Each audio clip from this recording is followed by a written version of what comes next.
میں نے نشے سے چور آنکھیں بامشکل کھولیں تو میں اس وقت گاڑی کی پچھلی نشست پر لیٹی تھی۔ جس گاڑی میں لیٹی تھی وہ نہ جانے کہاں رواں دواں تھی۔ میرا دماغ اس قابل نہیں تھا کہ اپنے ہوش و حواس برقرار رکھ سکتی۔ میں پھر سے گہری نیند میں جا چکی تھی۔ جب دوبارہ مجھے ہوش آیا، میں ایک ہال نما بہت سے بڑے کمرے میں تھی جہاں اور بھی بہت سی عورتیں بیٹھی تھیں۔ میں بامشکل اس چٹائی سے اٹھ کر بیٹھی تھی۔ میں نے اپنے ہاتھ سے اپنا چکراتا سر پکڑا تھا۔ میں نہیں جانتی تھی کہ میں کہاں ہوں اور مجھے یہاں کون لایا ہے، کس مقصد کے تحت لایا ہے۔ مجھے کچھ بھی یاد نہیں آ رہا تھا۔ میں نافہمی سے وہاں بیٹھی عورتوں کو دیکھنے لگی۔ کچھ رو رہی تھیں، کچھ سسکیاں بھر رہی تھیں، کچھ خاموش تھیں۔ میں نے بیٹھ کر دیوار کے ساتھ اپنا سر ٹکایا اور اپنے ماضی کے بارے میں سوچنے لگی۔ کچھ ہلکی ہلکی سی جھلکیاں میرے سامنے نظر آنے لگیں۔ عثمان کا نام میرے ذہن میں گونجنے لگا۔ حاشر میرا بیٹا میری آنکھوں کے سامنے آنے لگا۔ پھر مجھے کچھ یاد آنے لگا کہ میں اپنے جیون ساتھی کے ساتھ خوش و خرم زندگی گزار رہی تھی۔ ہمارے 4 بچے تھے۔ صحن دن بھر ان کی من موہنی چہکاریوں سے گونجتا رہتا تھا۔ کبھی سوچا بھی نہ تھا میرا گھر جو رشک جنت تھا کبھی تنکوں بنی آشیانے کی مانند بکھر جائے گا اور میں اس کے نشان ڈھونڈتی رہ جاؤں گی۔ 16 برس کی عمر میں میری شادی عثمان سے ہوئی اور میں اپنے خاوند کے ساتھ 11 برس ہی گزار سکی کہ نہگانی ایسی ایک آندھی چلی جو میری خوشیوں کو تیز آندھی کی طرح اڑا کر لے گئی۔ عثمان ایک سرکاری محکمے میں ملازم تھے۔ ہم لاہور میں رہا کرتے تھے۔ وہ مجھے ہمیشہ خوش دیکھنا چاہتے تھے، لہٰذا زیادہ روک ٹوک نہ رکھتے۔ جب چاہتی رشتہ داروں یا پڑوس میں چلی جاتی، عثمان نے کبھی منع نہ کیا۔ شاپنگ کے لیے بھی کسی پڑوسن کو ساتھ لے لیتی تھی۔ خاوند کا مجھ پر بھروسہ تھا۔ میرے لیے یہ بات باعث فخر تھی کہ وہ مجھے کہیں آنے جانے سے نہ روکتے تھے۔ تبھی تو ہمارا گھر رشک جنت تھا۔ مجھے اپنے خاوند سے پیار تھا، میں ان سے اور وہ مجھ سے مخلص تھے۔ یہی اخلاق تھا جس نے ہمارے گھر آنگن کو خوشیوں کی مہک سے مہکا رکھا تھا۔ ایک دن عثمان گھر آئے تو اداس تھے۔ میں نے محسوس کر لیا کوئی غیر معمولی بات ہوئی ہے۔ میں نے انہیں کھانا دیا لیکن وہ کھانا بھی ٹھیک سے نہیں کھا رہے تھے۔ میں نے کہا عثمان، کیا بات ہے؟ آپ کھانا کیوں نہیں کھا رہے؟ میں نے دیکھا تھا کہ وہ کسی گہری سوچ میں گم تھے۔ کہنے لگے بس بات ہی کچھ ایسی ہے، تم پہلے بچوں کو کھانا کھلا کر فارغ ہو جاؤ، مجھے تم سے ضروری بات کرنی ہے۔ یہ کہہ کر وہ اٹھ کر کمرے میں چلے گئے۔ کچھ دیر انہوں نے آرام کیا، پھر میں ان سے پریشانی کی وجہ پوچھنے لگی۔ کہنے لگے میرا تبادلہ اسلام آباد ہو گیا ہے لیکن تم کو اور بچوں کو ساتھ نہیں لے جا سکتا، وہاں فی الحال رہائش کا کوئی انتظام نہیں ہے۔ سوچتا ہوں تم اکیلی کیسے رہو گی۔ بس اتنی سی بات ہے اور آپ اس قدر پریشان ہیں۔ یہ محلہ میرے لیے اجنبی نہیں ہے، یہ ہمارا آبائی گھر ہے۔ برسوں سے یہ لوگ ہمارے ساتھ رہ رہے ہیں، ہر کوئی ایک دوسرے کو جانتا ہے، پڑوسی دکھ سکھ میں کام آنے والے لوگ ہیں۔ مجھے یہاں کسی بات کا ڈر نہیں ہے۔ آپ سکون سے اسلام آباد جائیے، رہائش کا بندوبست جلد کر کے ہم کو لے جائیے گا۔ یہ تو ٹھیک ہے لیکن بچے چھوٹے ہیں، 4 بچوں کا ساتھ ہے، ان کے کئی مسئلے مسائل ہوتے ہیں۔ سوچ رہا ہوں کچھ دنوں کے لیے تم لوگوں کو گاؤں اپنے بڑے بھائی کے پاس شفٹ کروا دوں۔ ایسا نہ کریں، اپنے گھر کے سوا مجھے اور بچوں کو کہیں چین و سکون نہیں ملے گا۔ بڑے بچے دونوں اسکول جاتے ہیں، گاؤں میں کیسے پڑھ پائیں گے؟ وہ گم سم سے رہ گئے۔ پھر کہا اچھا، اپنا اور بچوں کا خیال رکھنا۔ کچھ مشکل محسوس کرو تو اپنے بھائی ارباز کو بلوا لینا، وہ تمہارے ساتھ رہ جائے گا جب تک کہ وہاں فیملی کے لیے رہائش کی سہولت نہ مل جائے۔ مجھے تمہاری اور بچوں کی جدائی برداشت کرنا پڑے گی۔ عثمان اسلام آباد چلے گئے اور میں لاہور میں قیام پذیر رہی۔ گھر ذاتی تھا، کرایہ وغیرہ کا مسئلہ نہ تھا، محلے دار اچھے تھے۔ عثمان فون پر خیریت دریافت کرتے اور میں ان کو تسلی دیتی کہ فکر نہ کریں، ہم کو کوئی پریشانی نہیں ہے۔ ایک روز چھوٹے بیٹے عدیل کو بخار ہو گیا۔ میں نے پڑوسن سے کہا کہ میرے ساتھ ڈاکٹر کے پاس چلو، عدیل کو دکھانا ہے۔ وہ بولی آج میری بیٹی کے رشتے کے سلسلے میں کچھ مہمان آ رہے ہیں، ورنہ ضرور چلتی، تمہارے ساتھ اپنے بیٹے کو بھیج دیتی ہوں، اسے لے جاؤ۔ علی میرے سامنے چھوٹے سے بڑا ہوا تھا اور اب وہ 18 برس کا تھا۔ اسے چھوٹا بھائی جانتی تھی۔ میں نے اعتراض نہ کیا اور اس کے ساتھ عدیل کو کلینک دکھانے کے لیے لے گئی۔ ڈاکٹر صاحب نے عدیل کو دیکھا، کچھ دوائیاں لکھ دیں اور ہم گھر آنے کے لیے سڑک پر نکلے۔ اچانک ایک گاڑی وہاں آ کر رکی۔ یہ شخص علی کے دوست کا کزن تھا اور علی کو اچھی طرح جانتا تھا۔ نہ جانے کیوں وہ شخص بات علی سے کر رہا تھا، لیکن دیکھ مجھے رہا تھا۔ مجھ پر ایک بھرپور نظر ڈال کر اس نے اپنا رخ علی کی طرف کیا اور اس نے کہا، علی بھائی کیا بات ہے، اتنی گرمی میں ادھر کیا کر رہے ہو؟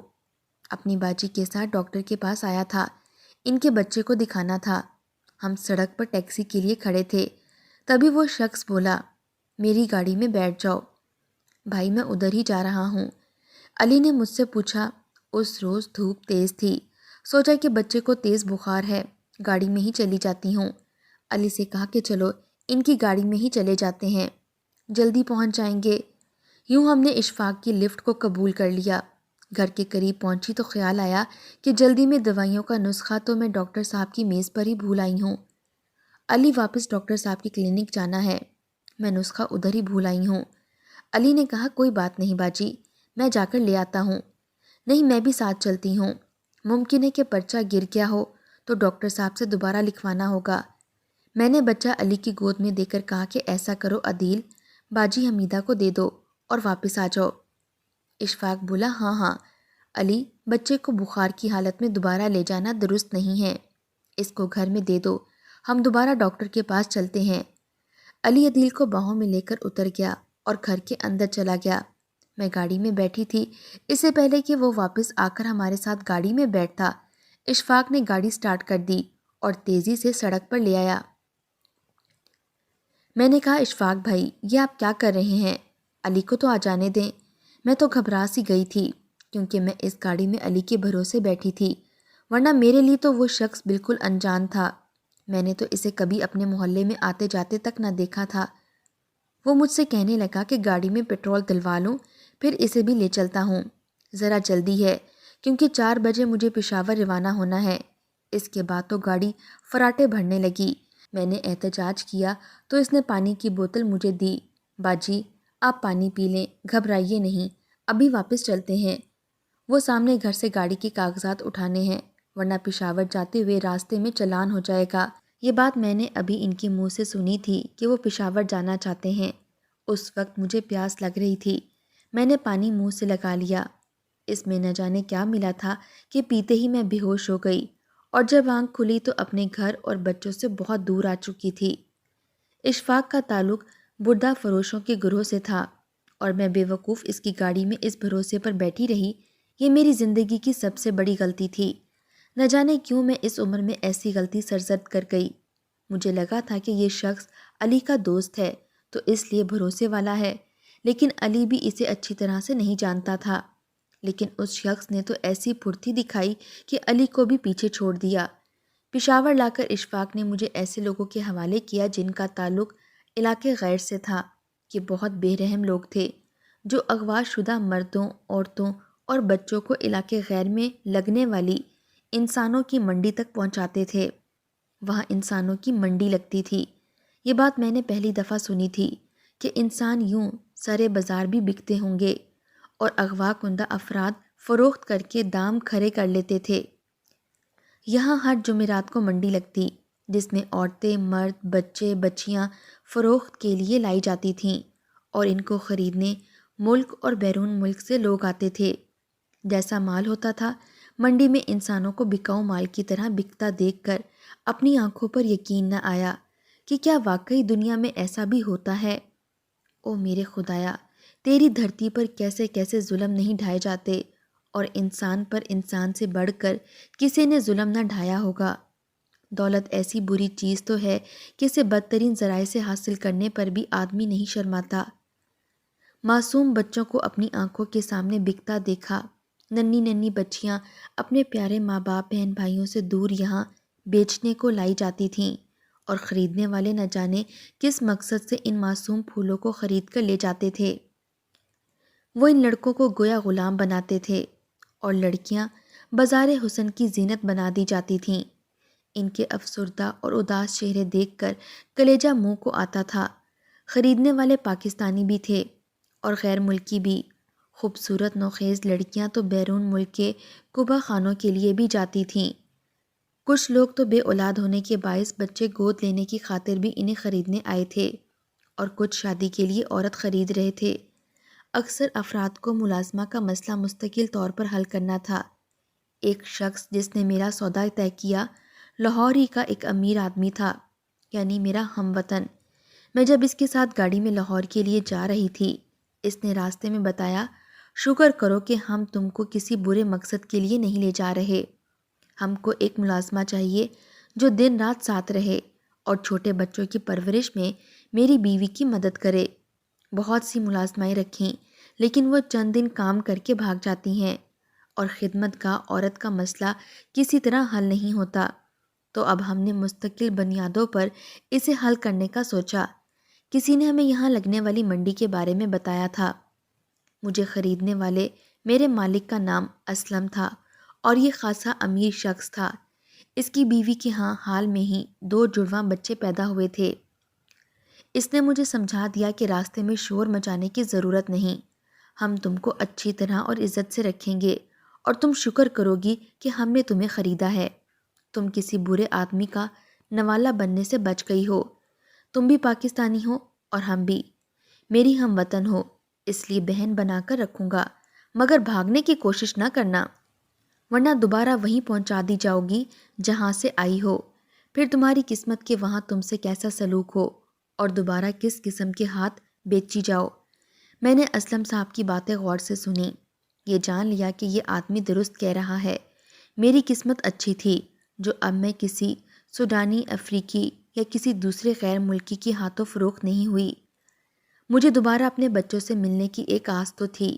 سوچا ان لوگوں کی خدمت کروں گی، کبھی انہیں مجھ پر رحم آ جائے گا اور مجھے گھر والوں سے ملنا بھی نصیب ہو جائے گا۔ اس کی بیوی مجھے دیکھ کر بہت خوش ہوئی۔ اس کو ایسی خدمت گار چاہیے تھی جو میری اور بچوں کی پرورش کرنا جانتی ہو۔ اس نے مختصر انٹرویو لیا اور میری کہانی کو سرسری سنا۔ بولی، ابھی تو تم کو اپنا ماضی بھلا کر میرا ساتھ دینا ہوگا جب تک میرے بچے بڑے نہیں ہو جاتے، پھر دیکھا جائے گا کہ کیا کرنا ہے۔ اگر تم نے ہمارے ساتھ اچھے طریقے اور ایمانداری سے وقت گزارا تو ضرور کوشش کروں گی کہ تمہارے بچوں سے تمہیں ملوا دوں۔ ابھی فوری طور پر یہ ممکن نہیں ہوگا۔ تم کو صاحب نے 4 لاکھ میں محض اس لیے خریدا ہے کہ ہم اپنے جڑواں بچے پلوا سکیں۔ تم کہیں ہمارے گھر سے بھاگ نہ جاؤ، اس کے لیے تمہاری کڑی نگرانی رکھی جائے گی۔ چوکیدار تم پر دن رات نظر رکھیں گے۔ تم گھر سے باہر قدم نہیں نکالو گی، لیکن گھر کے اندر تم کو کسی قسم کی تکلیف نہ ہوگی۔ کھانا پینا اچھا اور ضرورت کی ہر شے تمہیں ملے گی۔ میں نے جان لیا کہ بیگم کو میری زندگی کے دکھ تکلیفوں اور میرے آنسوؤں سے کوئی غرض نہیں تھی۔ ان کو صرف اپنی سہولت، آرام اور ضرورت کا خیال تھا۔ انہوں نے بہت اچھی طرح مجھے یہ احساس دلا دیا کہ میں ان کی ایک خریدی ہوئی چیز ہوں، ایک لونڈی یا کنیز جس کے انہوں نے لاکھوں روپے ادا کیے ہیں۔ اب میرا ان کی قیام گاہ سے ہلنا بھی بغیر ان کی اجازت کے سنگین غلطی ہوگا، جس کی سزا کے طور پر وہ مجھے دوبارہ انہی ظالموں کے حوالے کر سکتے ہیں جن سے مجھے خریدا تھا۔ وزیرستان کی جانب پاکستان کی چوکی کے بعد سے جو علاقہ شروع ہوتا ہے وہ علاقہ غیر کہلاتا ہے۔ اس جگہ کے تصور سے ہی میرے رونگٹے کھڑے ہو جاتے تھے، جہاں پاکستان کے مختلف شہروں اور علاقوں سے اغوا کردہ انسانوں کے گروہ لا کر انسانی منڈی میں فروخت کیے جاتے تھے۔ بعد میں حساس اداروں کے طفیل اس علاقے کا کنٹرول لے کر ان محصور لوگوں کی بڑی تعداد کو تحویل میں لیا گیا اور انہیں آزاد کرایا گیا۔ میں نے صاحب کی بیگم کے ساتھ اس امر پر سمجھوتا کر لیا کہ ان کی نوزائیدہ بچوں کی ایک ماں کی طرح خدمت اور دیکھ بھال کروں گی، ان کا دل جیت لوں گی تاکہ وہ مجھ پر رحم کھا کر مجھے میرے کنبے سے ملوا دیں۔ وہ میری ہم وطن پاکستانی تھیں، سو مجھے ان سے اچھی امیدیں تھیں۔ ان کی ایک بچی کی ذمہ داری مکمل طور سے میں نے سنبھال لی اور بچی کو اپنی ممتا کی گود میں بھر لیا۔ بہت محبت سے اٹھاتی، دھیان سے دیکھ بھال کرتی۔ وہ بھی مجھ سے خوب گھل مل گئی۔ مالکن کو یقین آ گیا کہ میں اچھی اور شریف ہوں اور ان کو دھوکہ نہ دوں گی۔ ایک بچہ میرے حوالے اور دوسرا ان کے پاس ہوتا۔ مالکن کا خیال ٹھیک تھا، میرا ان لوگوں کو دھوکہ دینے کا کوئی ارادہ نہ تھا، اس امید کی وجہ سے کہ وہ ایک دن خوش ہو کر مجھے اپنی کڑی قید سے آزاد کر دیں گی۔ میں ان کے گھر کا ایک فرد بن چکی تھی، ان کے بچوں کی پیار سے پرورش کر رہی تھی، جس کے بدلے وہ بھی مجھ سے اچھا سلوک کرتے تھے۔ تاہم یہ لوگ میری سخت نگرانی کرتے تھے۔ مالکن مجھ پر نگاہ رکھتیں کہ کہیں میں کسی سے بات نہ کروں۔ مجھے اجازت نہ تھی کہ ان کے گھر سے باہر جھانکوں یا قدم بھی باہر نکالوں۔ گھر آنے والے مہمانوں سے بھی کلام کرنے کی اجازت نہ دی۔ کتنی بڑی بد نصیبی تھی کہ میرا گھر یہاں سے تھوڑا ہی دور تھا اور میں اپنے گھر نہ جا سکتی تھی، نہ کسی کو پیغام بھجوا سکتی تھی اور نہ بچوں سے مل سکتی تھی۔ کبھی کبھی اپنے بچوں کی اس قدر یاد ستاتی کہ جی کرتا کہ یہاں سے کسی طرح بھاگ نکلوں، بعد میں جو ہوگا دیکھا جائے گا۔ کیا خبر صحیح سلامت اپنے گھر تک پہنچ ہی جاؤں، اپنے شوہر اور بچوں سے مل جاؤں۔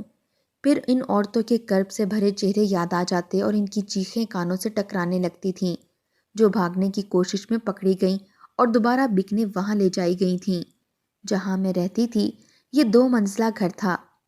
اوپر کی منزل میں صاحب کے سب سے چھوٹے بچے کے ساتھ ہوتی تھی۔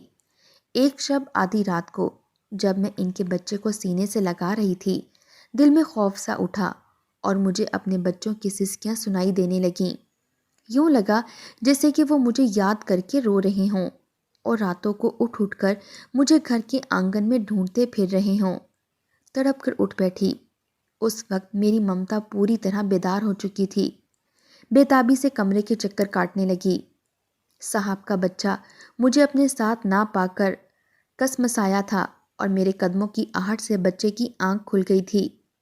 میں نے دوبارہ تھپک کر اسے سلا دیا۔ میرا گیٹ سے نکل کر بھاگنا ناممکن تھا۔ میں نے کھڑکی سے جھانکا اور بلندی کا اندازہ لگایا۔ پچھلی طرف سے نیچے اترنے لگی۔ کھڑکی سے نیچے دیوار پر اینٹیں فاصلے سے اس طرح لگائی ہوئی تھیں کہ ان پر سنبھل کر پیر رکھنے سے نچلی منزل تک جایا جا سکتا تھا۔ ابھی تھوڑا سا فاصلہ زمین سے باقی تھا کہ میرا پیر خلا میں لٹک گیا اور میں دھڑم سے گر گئی۔ دراصل یہاں پہنچ کر اینٹیں ہی ختم ہو گئی تھیں۔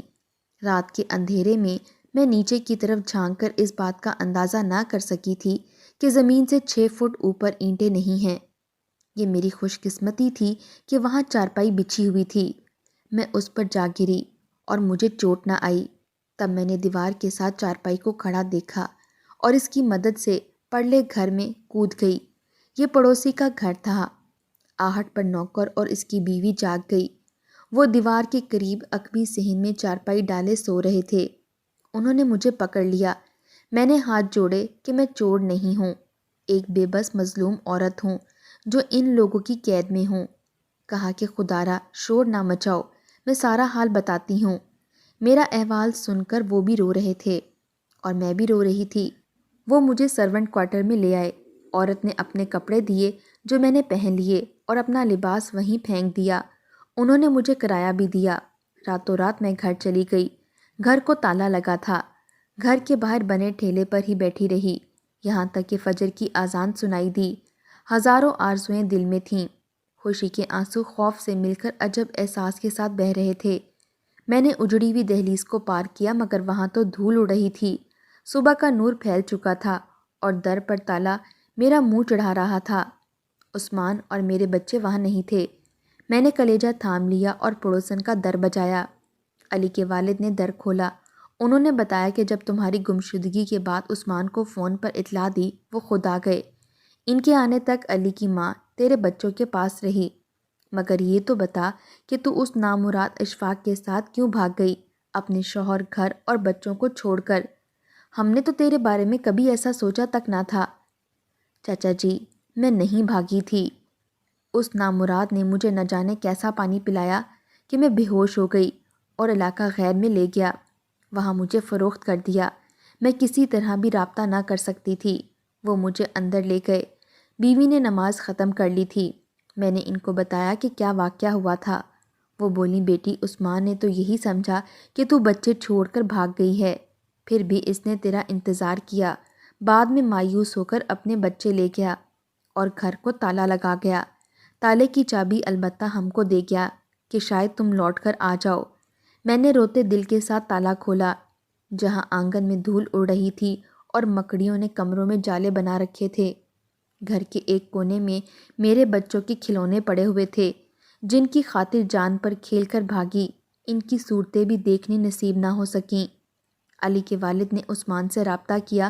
انہوں نے میری پاک دامنی کا یقین نہ کیا اور کہا کہ عاشق نے چھوڑ دیا ہے تو اب لوٹ کر آ گئی ہے، اس کو کہو کہ میرے گھر میں اس کے لیے جگہ نہیں ہے۔ بچوں کی خاطر میں اس کو قبول کر بھی لوں تو میرے والدین، رشتہ دار اور میرا سماج اسے قبول نہیں کرے گا۔ جہاں سے آئی ہے وہیں چلی جائے۔